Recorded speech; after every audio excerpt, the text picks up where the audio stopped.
Good afternoon, everybody. My name is Abati Oluwatoyosi Dorcas, and I'll be your keynote speaker for today. They said I should speak on growth requires structure. And I have a lot of experiences to share as regards living a non-structured life. So I feel like that gives me the validation to teach this topic. I've had a very scattered life. You know, that kind of talented person who doesn't really understand how structure works. And so they just make money temporarily and they're always on the, what do they call that thing? They're always on the run, always, because there is no system keeping things running in their absence. So I would start this by giving you a fire analogy. We all know fire now. We know fire. So fire can play different roles. The same fire can light a candle. That same fire can melt iron. That same fire can refine gold. That same fire can move a car. That same fire can burn a forest. Now, what differentiates these things is what the fire is being used for. The environment where the fire is put into, not the fire itself per se. It's what you do with that fire. And that's the case with talent and structure. So I would like to call talent a seed. So it's something that naturally on its own, ordinarily, seed is good. Seed can become a tree. Seed can become a fruit. Seed can become anything if it is used correctly. So if I have a seed right now that can give me, let's say pawpaw seed. They use seed to plant pawpaw, yeah? So if I have a seed, pawpaw seed, and I drop it on these tiles for a year, in fact, a year, if I drop it on these tiles for a few months, what would happen? It just disappears or it just rots on the floor.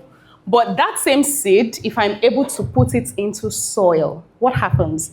It builds something, it grows something. Now, that same seed becomes a full-blown tree. So that would lead me to the REFIRE framework. I came up with a framework that I would like to use for my session today. And I used the word REFIRE because I believe that's one thing that would help us remember what I've spoken about. So the first letter of REFIRE is R. And R is recognize the gap. I want you to take note of that. Recognize the gap.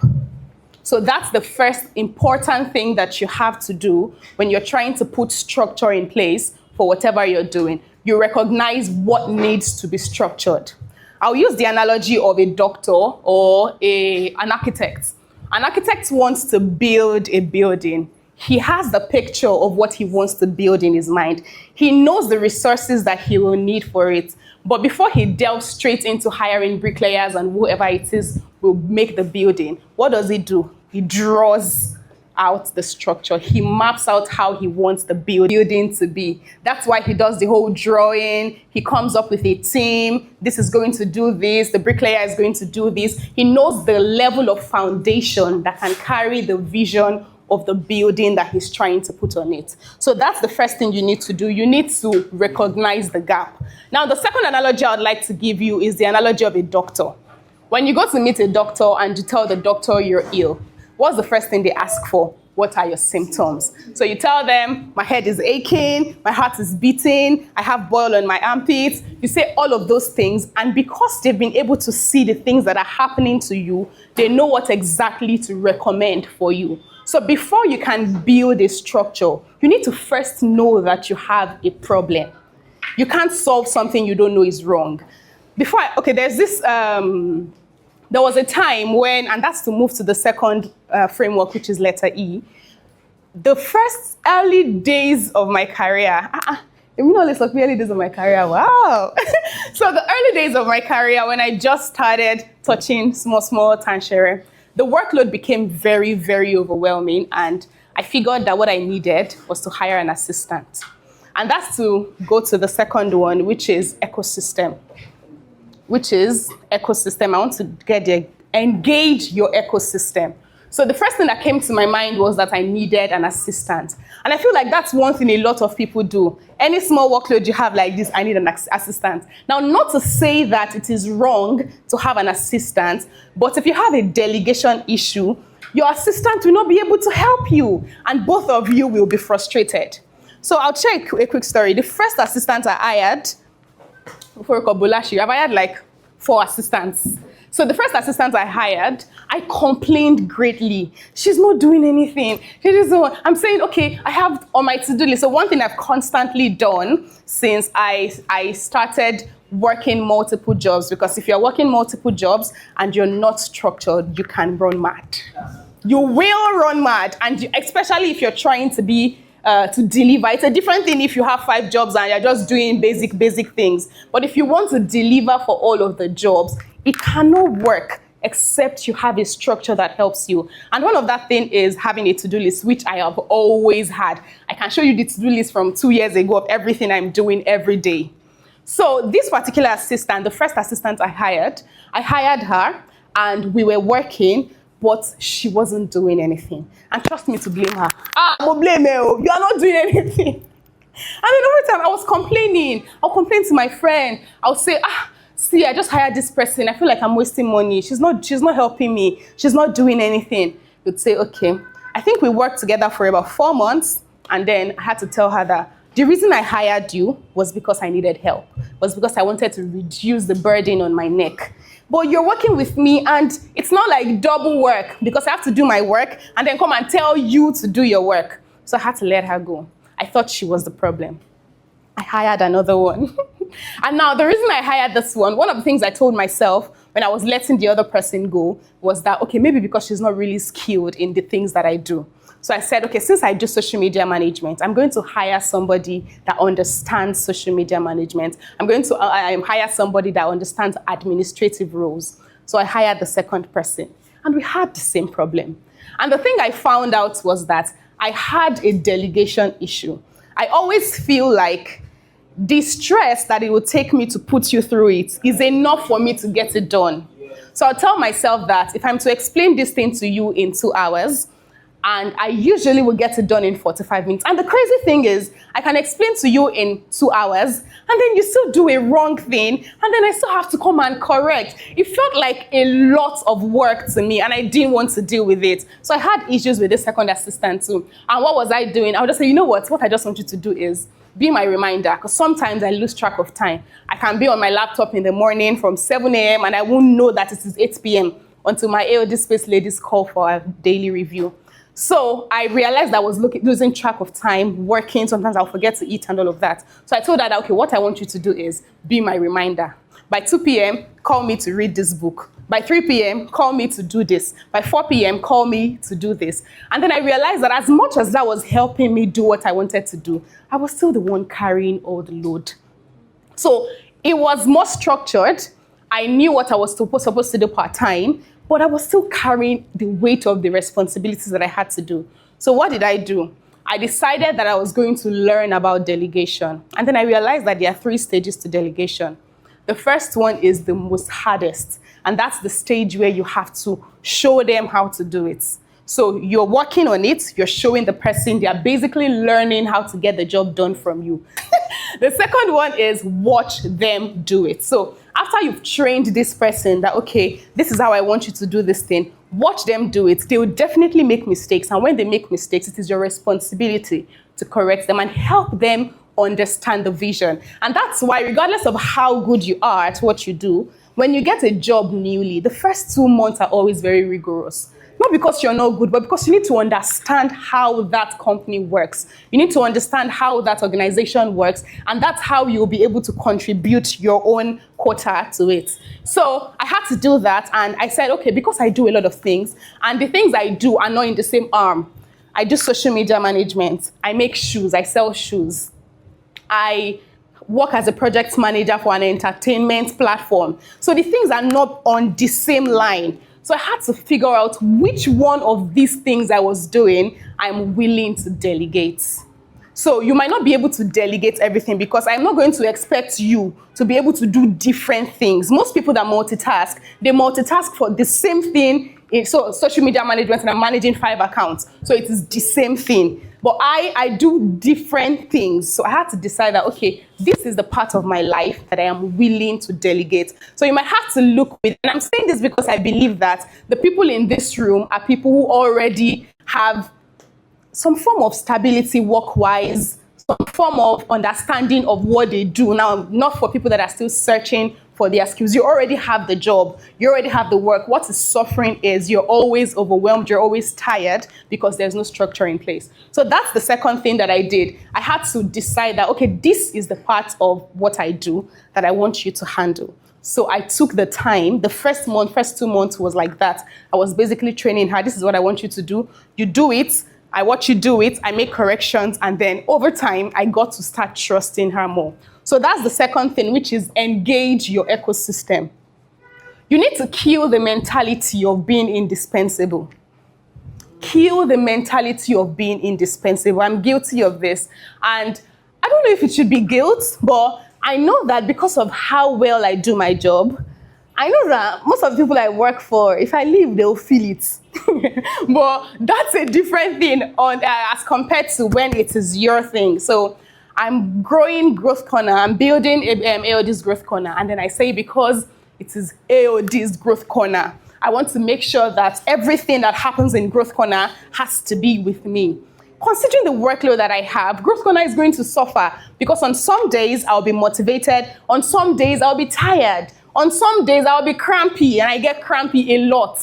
So because of that, you can't rely on yourself to get everything done. So I had to come up with a team for Growth Corner. And although I still supervise what they do a large part of the work. I can't be the one in Growth Corner still carrying camera to want to record everything. Trust me, I have that tendency of wanting to do everything. So I want you to cancel the mindset of wanting to be indispensable. A good leader is actually dispensable. If you cannot leave what you're doing for 1 week without your heart palpitating, then you're not a good leader. So you need to ask yourself that question. What I'm currently doing, what I'm building, if I'm not there for a month, if I'm not there for 2 weeks, can it survive without me? If it can't, I'm sorry. You need to work on your delegation skills. Now, moving on to letter F. F is form identity-driven habits. I think I've touched this a little by talking about motivation, but I'm going to touch it again. So a lot of people choose motivation, and the thing about motivation is it dies. It doesn't last. If you're somebody that only gets things done when they are motivated, you're not trusted. You're not somebody to be trusted, because motivation motivation goes like this. You know the way the heartbeat is? This moment you're up, down. Motivation does not stay in one place. I want you to choose to be somebody who is disciplined. And trust me, discipline is hard. Discipline is very hard. But if you're able to build something that's part of your identity, it just makes it easier for you. And then you should have a workflow. I'll give you a workflow that works for me. The only reason I can be here and still talking like this is because for the kind of work that I do, one of the major things I do, which is social media management, and I have clients that I have to post daily for. So that means that I'm supposed to think daily of what I'm putting out for this person, and that's a mental load that I cannot deal with. And that's why batch creation has always been the go-to savior for me. Right now, to the end of this month, I don't have to bother about what I'm posting for all of my 5 clients. Why? Because I have intentionally done the work on the last week of last month.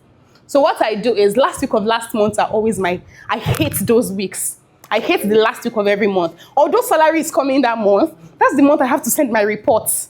That's the month I have to prepare for the next month. So the last week of every month, and that's the month for Growth Corner. So, so I always have a lot to do at the last week of every month. But the good thing is, the other weeks of the month become easier for me because of the work I've decided to put in on the last week of last month. Do you understand? There was a particular month I couldn't do that because I was not myself. Life happened to me. So I couldn't do that. And the reason I didn't do it is because I gave myself this mentality that, and I'm going to be sincere, the best thing that happened to me were not planned. The best things that have happened to me. Now, that does not, the things that I plan, they happen. But the best things that have happened to me, they were not things that I planned. So because of that, I was like, what am I even doing planning? And I just went into the month with vibes, and inshallah, that was the worst month I've ever had. And that's last month. That was the worst month. Why are you clapping? I said I had the worst month. You are clapping. That was the worst month I've ever had. Now, what happened? I became very, very careless. For the first time since I started going to the gym, I didn't go to the gym at all for a whole month. I didn't care what I was eating. I was just consuming anything because a lot was going on in my head last month. A whole lot was going on in my head. So I wasn't watching what I was... I wasn't watching what I was eating. I wasn't watching anything. My morning walk, I'll turn and change my position. I don't even join morning prayers, confession time. And that was last month. And this thing happened consistently until I had to look at myself, and I hated what I looked at. And what I looked like, that's what I meant to say. And that's why you realize that the little things that you're doing that seem to not be important, they play a very important role in your life. You see that small volunteering that you're doing to go and make video, and then you say you want to stop. That thing you're doing is sharpening your skill in a way that you're not aware of. There are a lot of other things that we do daily, but because they have become a part of us, we tend to see them as not important, but they really are. So you need to build identity-driven habits, things that whether you're happy or not, you get it done. My assistant currently, on weeks when I'm like this last week now, I was unable to join our weekly review because I was at my job. So she sent me, she already knows my automated tasks. So she knows that on Monday I have to do this. On Tuesday I have to do this. So she just sent that to me and told me that she would like to know if there's any additional task that has to be there. So that means that someone else already knows my flow. So it's like an identity-driven habit. Whether I'm sad, whether I'm happy, even this last month where I was not in my best mood, I still did those things. Do you understand? So have those things that you do regardless of how you feel. Now moving on to the next one is letter I. Increase your capacity. Increase your capacity. Now I'm sure if I ask everybody here now, do you want money? You say yes. Everybody wants money. You don't want money. Okay? So if I ask everybody here now, do you want money? They'll say yes. But the truth is, not everybody can carry the responsibility to make money. There are some people that the prayer that they are praying for, if God answers it, it will kill them. It's because you've not built the capacity for it. And God loves you too much to put you through something that will ruin you. So sometimes you're praying that God, I want to start earning 7 million monthly. God, you see other people do certain things and you envy it, but you don't know the capacity that they've been able to build. So you need to build your capacity. There is one thing I say a lot, and it is do good work. Do good work. When you do good work, you're at peace with yourself. You just know that you deliver. You deliver. There is one conviction I have, and it is that I can never be broke in my life. And now, not because the money I have in my account is all that, but because I know that I have the skills that can make me wealthy. Do you understand? So I want you to build capacity. Beyond chasing money, beyond wanting to be the next big thing in town, build capacity. If somebody hands a responsibility over to you, can you really handle it? That thing you're praying to God for, if He blesses you with it, are you sure it will not kill you instead? So I want you to look within and be sure that that is something that you can handle. Still on build capacity, another thing I'd like to answer is, to whom much is given, much more is expected. So if I am the CEO of a company, the responsibilities I have on my neck is bigger than what every other person has, even though I am paying them.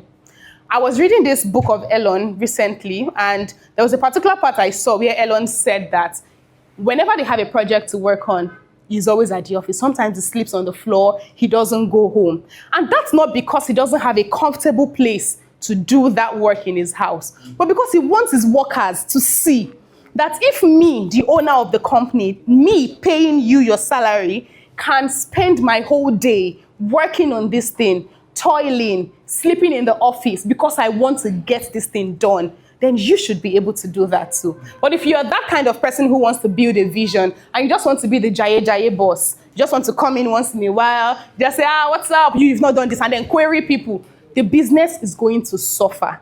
So if you're building something, one thing you need to keep in mind is you have the highest level of responsibility. Anything you want your workers, your employees to replicate, you have to do it first. There was another thing that he said in that book while I was reading it, and he said that impossibility is nothing.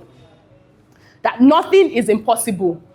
There is actually nothing that is impossible. You just haven't found the different ways to put it. You need to find ways to use what you have to get the best result possible. He mentioned an example of a particular car that his team was building. And when they were building the car, there's a particular part in the car that costs, I can't remember the figure, but let's just say $1,000. So that part in the car costs $1,000.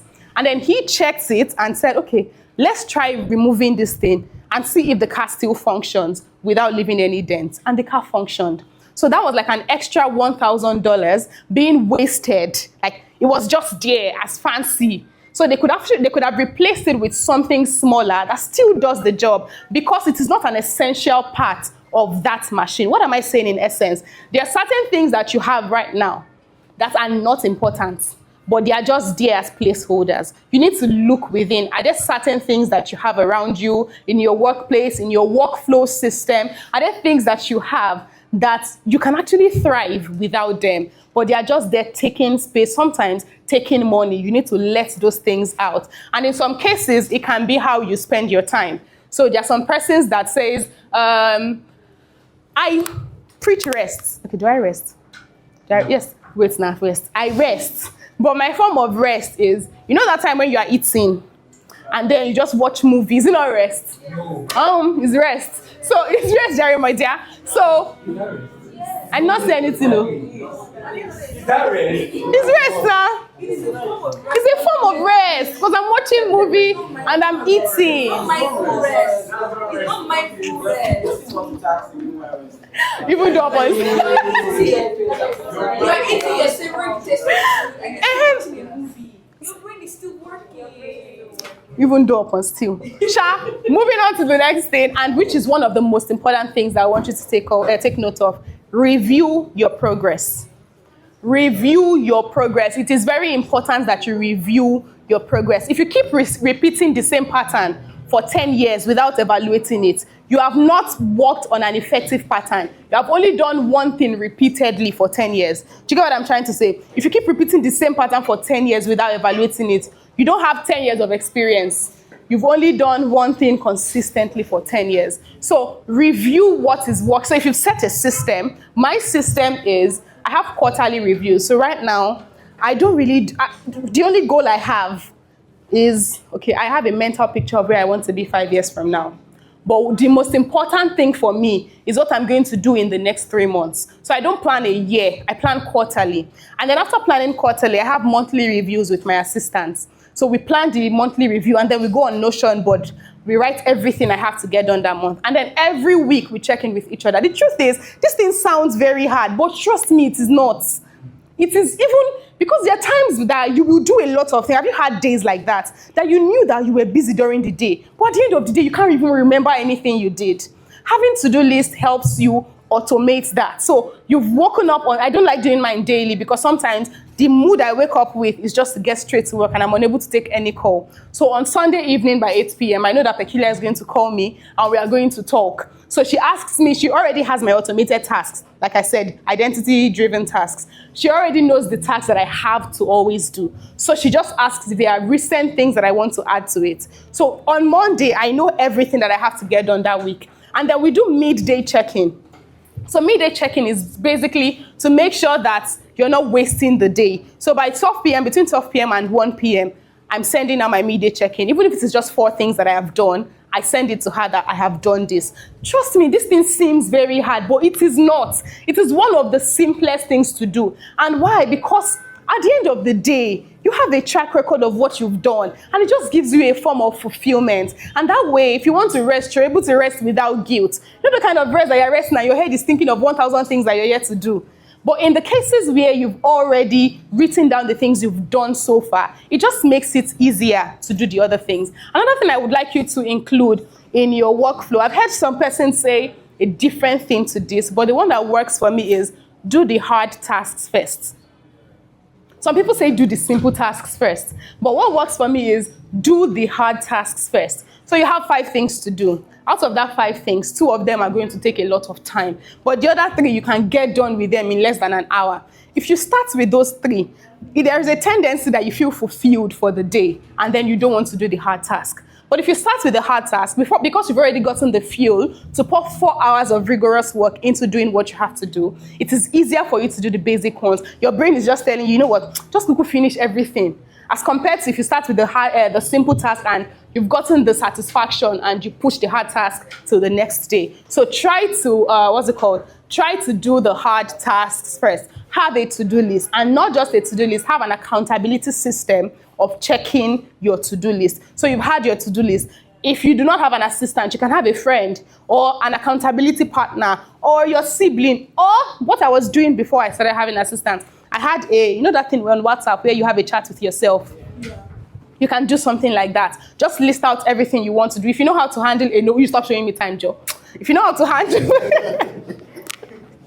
if you know how to handle Notion boards, that's also very helpful, because there's a way Notion boards work that it sends you reminder. So it can act like your PA. So it sends you reminder. Just try to devote 2 hours and think of the things you want to do. Trust me, it will save you a whole lot of unproductive time.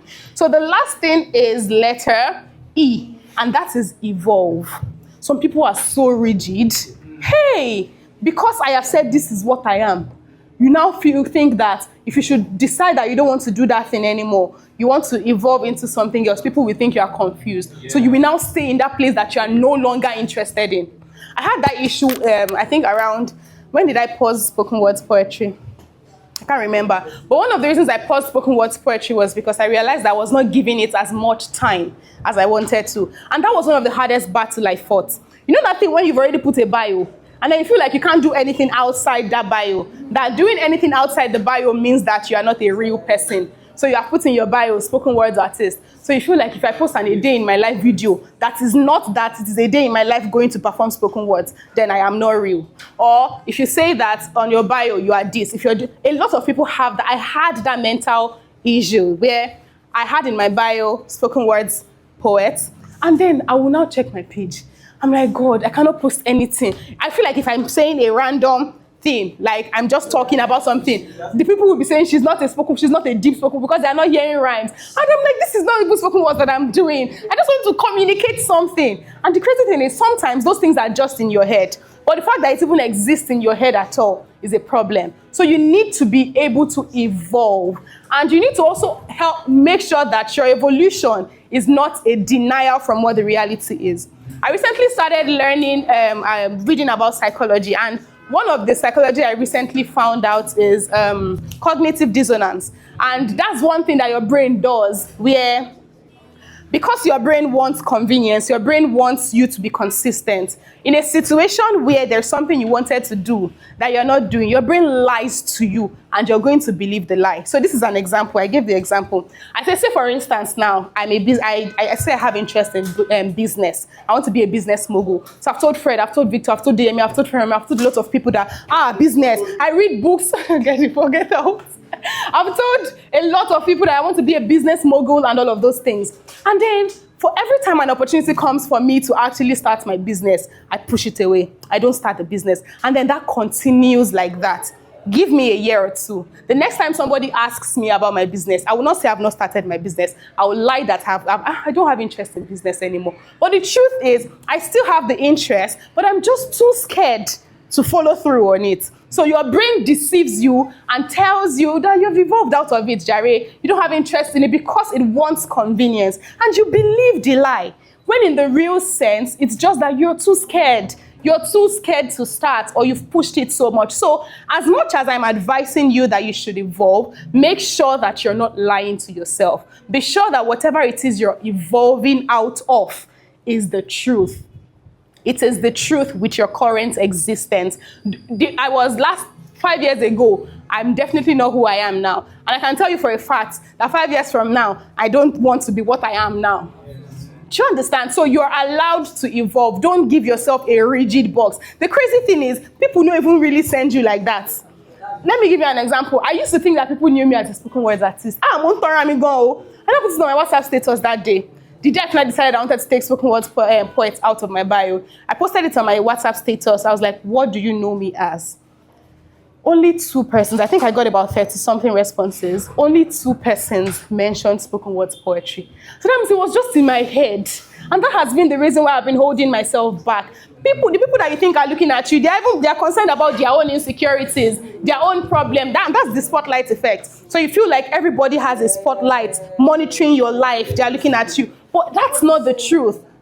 Everybody is too concerned about their insecurity, too concerned about what isn't working for them, and they pay very little attention to what is happening to you. They have showed me 5 minutes. They have showed me 5 minutes. So I'm just going to end with this. And I want some questions based on all the points that I've mentioned. The first one is recognize. So I want you to try and look within and figure out a part of your life that actually needs structure and write it down. What part of your life do you think needs structure right now? Yeah? Everywhere. What part of your life needs structure right now? Is it your work life? Is it the project you're handling? Is it your relationship life? Is it what? So I want you to look within and figure out which part of your life needs structure. And then the second and the last thing I want you to do is try and do a people audit. There are some of you here that you have a lot of people reaching out to you, come and mentor me. I want to be an intern under you. I said, I don't have time. I don't have, is a lie. Try and look. Try and look for is there somebody in your circle that can make your workload lighter? Is there somebody in your circle that can make things that you're struggling to carry easier? I want you to look and try to figure out who that person is. It might take you a few months of training, but trust me, that training is really important for the person to understand what you are. So, thank you so much for having me. Enjoy the rest of the event.